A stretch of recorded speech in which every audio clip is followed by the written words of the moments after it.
Hello everyone, welcome to GGN. Today is Friday, June 29th, 2012, and I'm Darko. This is my website, ggnonline.com.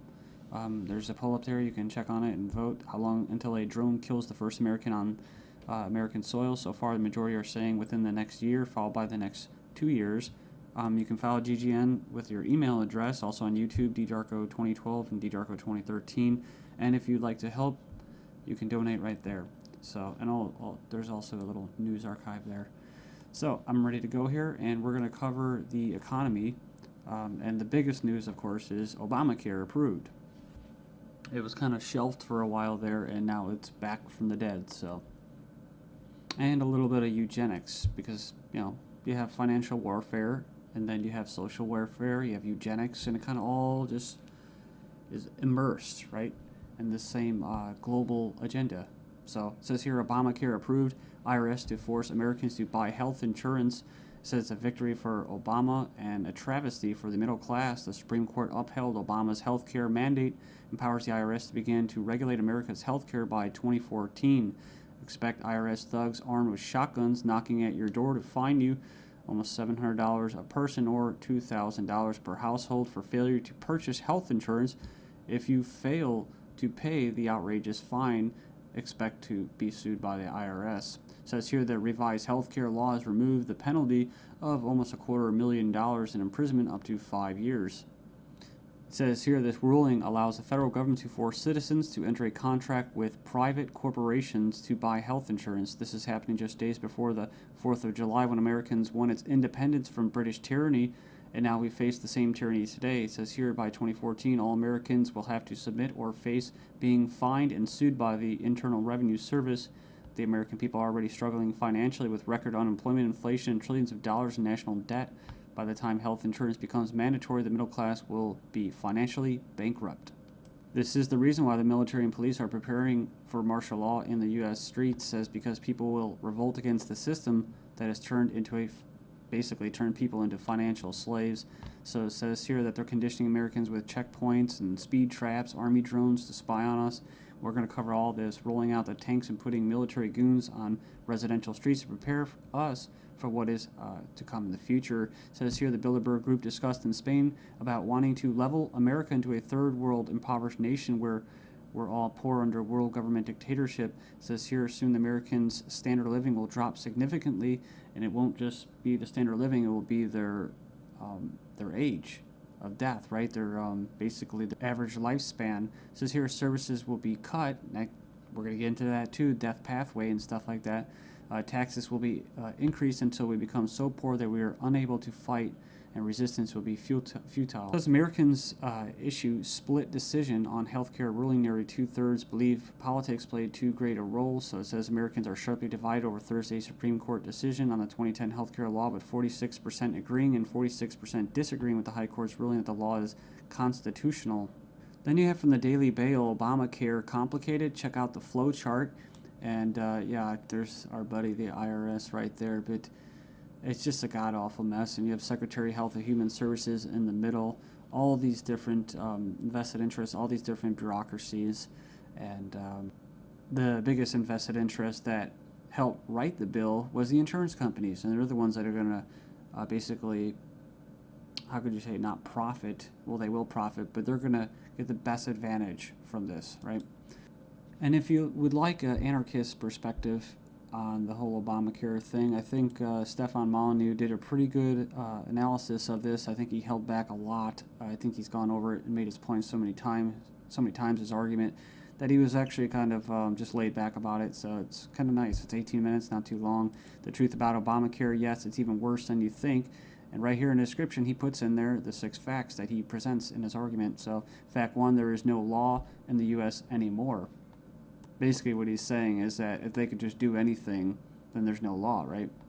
And it's tricky because, in quote, in a stateless society, there would be what? No law. Well, there would still be common law. See, this isn't common law. This is political law. That's why you have pigs, political law enforcement, and the like that are going to be enforcing this, federal agents and that.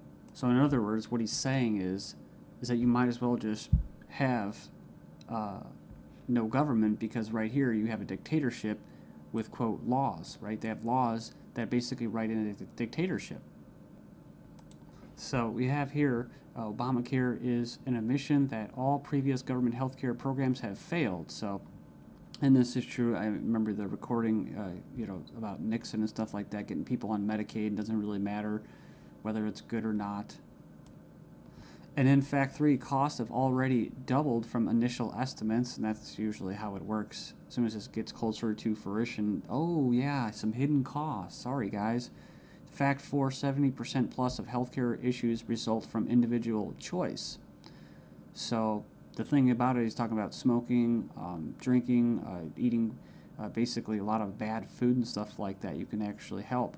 But a lot of these people that are going to, quote, benefit from this are not going to be doing anything to help their own health, right? So it says here the inability to discriminate on pre-existing conditions is an essential driver of healthcare cost.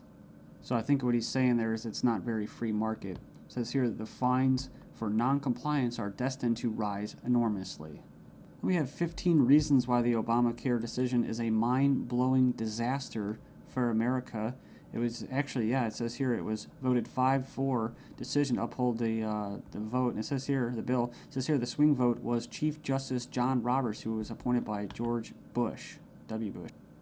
And not that you'd have any confidence in the judicial system as it stands, just based off past history and their track record. It says here, after the vote today, it is hard to have any faith in the U.S. Supreme Court. I guess they're saying because he was quote conservative.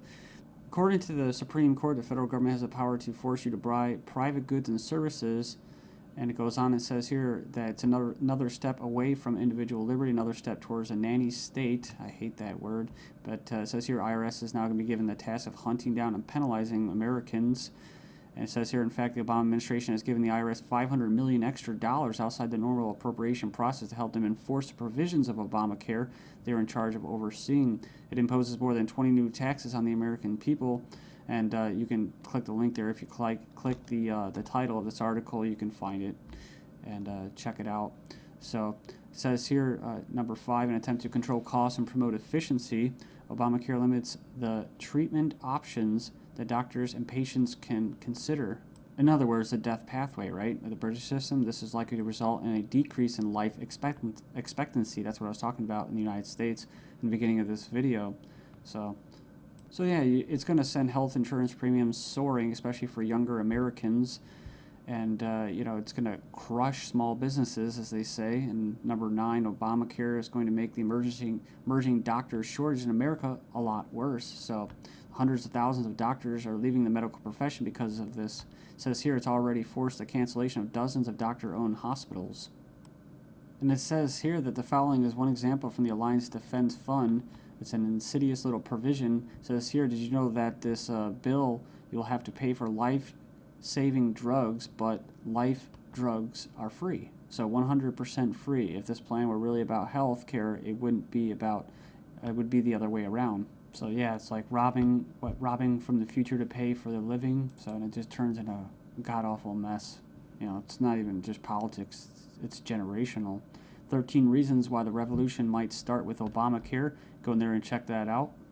I'll just name a few and you can hopefully go in there and check it out. It says here that's a direct tax which is unconstitutional under Article 1, Section 9.